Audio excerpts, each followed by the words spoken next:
Yes, it's okay. Please, your presentation. Okay, let's start. I would like to start with related works that have been published before, and most of previous works divided on two major areas. One is reformulation of the task, and another one is leveraging pre-training techniques like large data sets or something like that. So let's quickly understand what is the problem. We are working on the problematic that we have only one image, not like two or something like that, and we would like to get the depths to understand how far each object are on this image. And previously it was like two good models like ADA beans and SPIdepth that reformulate the task from regression approach to classification regression approach by dividing depths into bins and predicting like classifications as bins, and after that like linearly integrated it to get the metric values.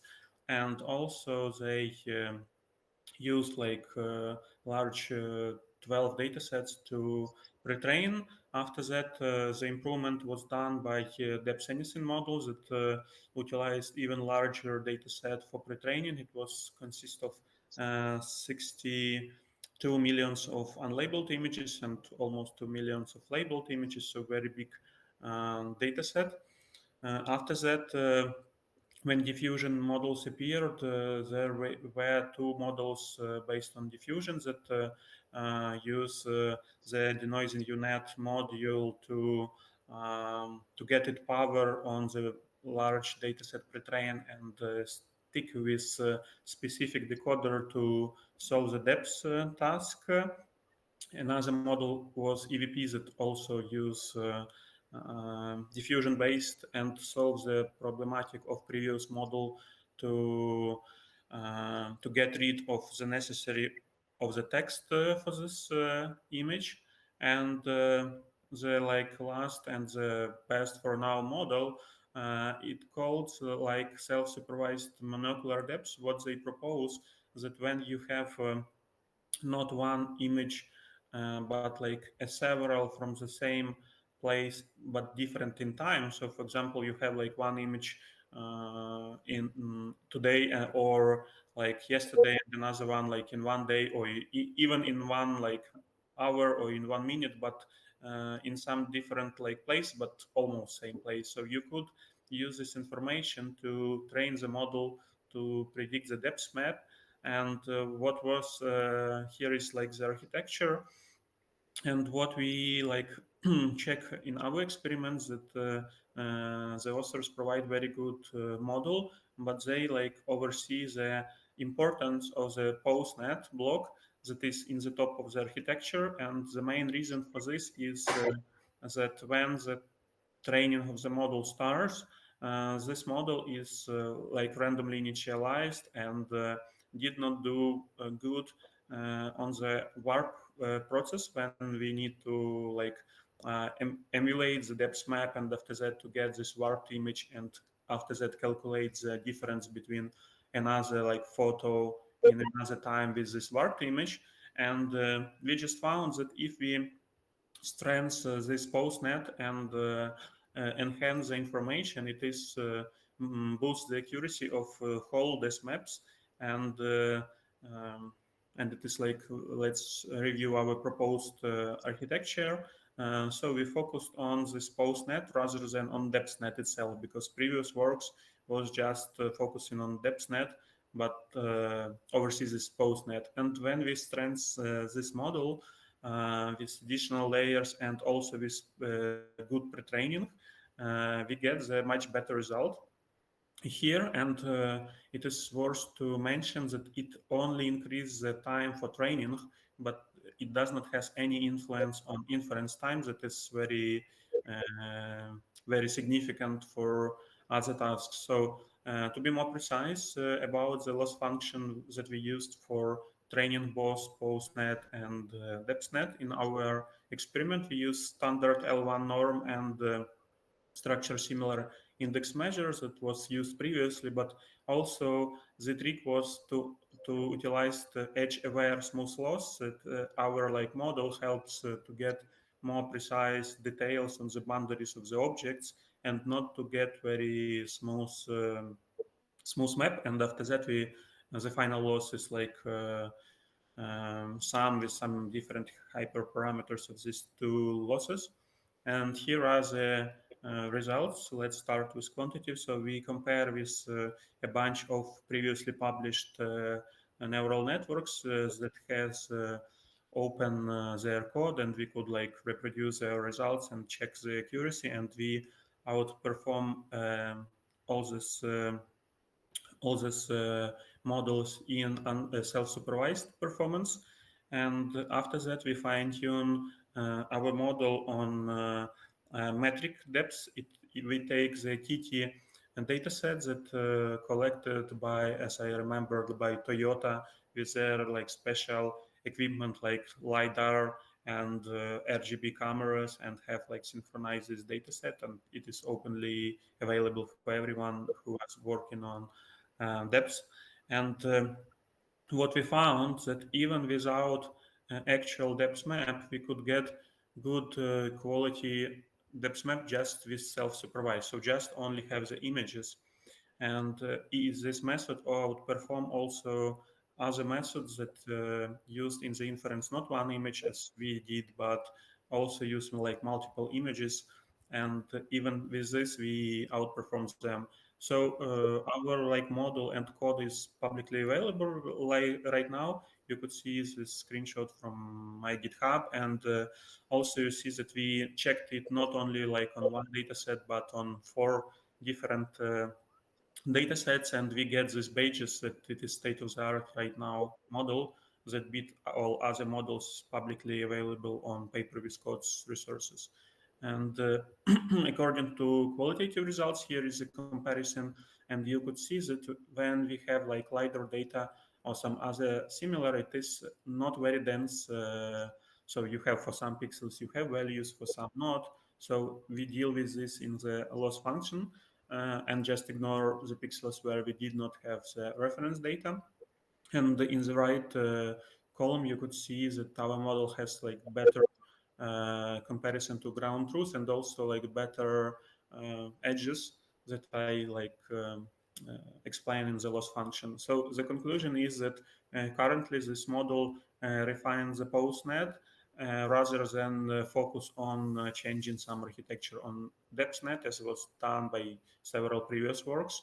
And it improves the accuracy a lot, but with minimal parameter additional parameter in the training phase, but it preserves the same time for inference, which is very critical. And what is next further exploration, we would like to explore it for Earth observation data, because there we have for example, from satellite, from UAV, we have a lot of images on the same area, from different time, but without the reference depth map, because we could not get it, or it is very hard. And probably I think that our model will be suitable for this task to evaluate, for example, the damage to some house, or when we have hit with rocket some building and destroyed part of this building using this depth from, for example, UAV or from probably satellite with high resolution. We could find this difference in depth, and it will be much better to solve this task using only RGB images without any metric depth information to train the model. Yeah, so thank you for your attention, and I will be glad to answer your question. And also you could check the code and play yourself if you're interested in. Thank you, Mykola, for your interesting presentation. Do you have any questions to Mykola, please? Yes, I have one question. So it's not completely clear for me, maybe I missed something about the method, because first you mentioned that it evaluated one image, and next you go that it's better results for several quite close images. exactly your method, does it use a single picture or some a little bit different ones? Okay. Let me come back. I understand. Yeah. So it is. I'm sorry. I'm sorry. Please, I would like to add to these questions. Okay. When you talking about the compare of different methods, it is necessary to use test of library, special prepared tests for with libraries of images, and these tests must be common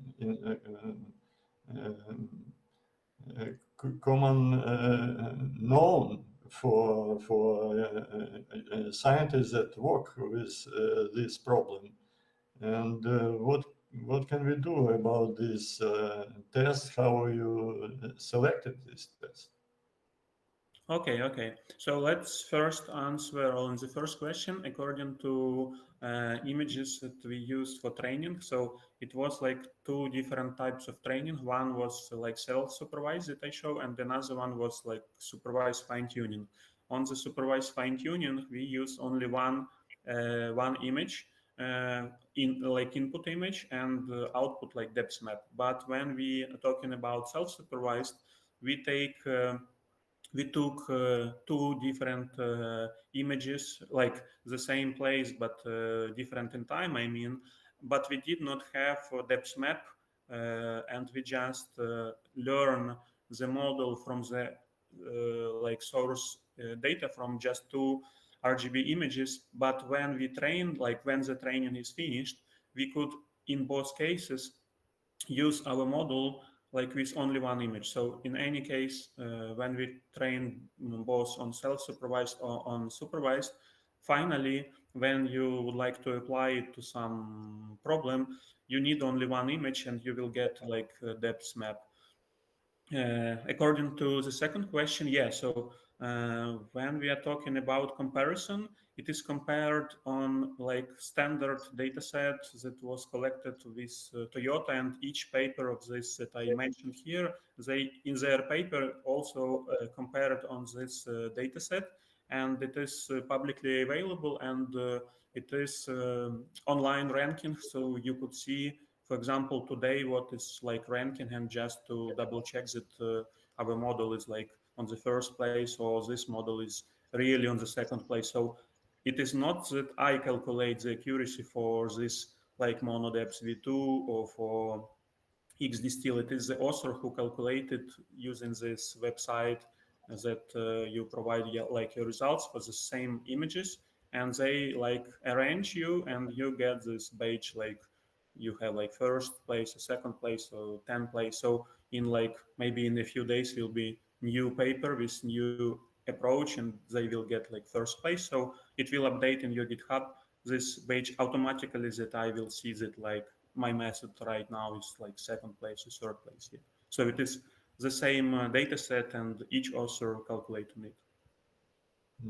Thank you for your Okay, answer. just one moment about database. So actually, it's widely available, and everyone can use it, like to verify his approach, right? Yeah. So the question is, okay, it's a good idea to use it, but maybe it's another issue. So if we have some networks, some neural networks training and etc., probably everyone can train particularly on that set of data, which is test itself. So for those tests, it will work fine, and for some other, probably not, because it's some just coefficients in the network. So in any case, you did a great job, but just some note that if it's available, so someone can train very well on some small set of particular data, but for other data, maybe it's not so good. What do you think? Yeah, so I think it is very reasonable issue, and to be honest, I don't know how to like to deal with it, but yeah, so it is well-known problems, and when you train on some, for example, like one domain, you could not shift it as easily to another one because it has like different distribution of the data and different like objects and lightnings and something like that. So you need to fine-tune your model on another data set. Yeah, so when we compare on some particular data set, it is only comparing on this condition, but it does not matter that it will be the same order of the models on another domain. Yeah, I definitely agree with you. Okay, I see. Thank you very much. Do you have any other questions? No one. Thank you, Mykola.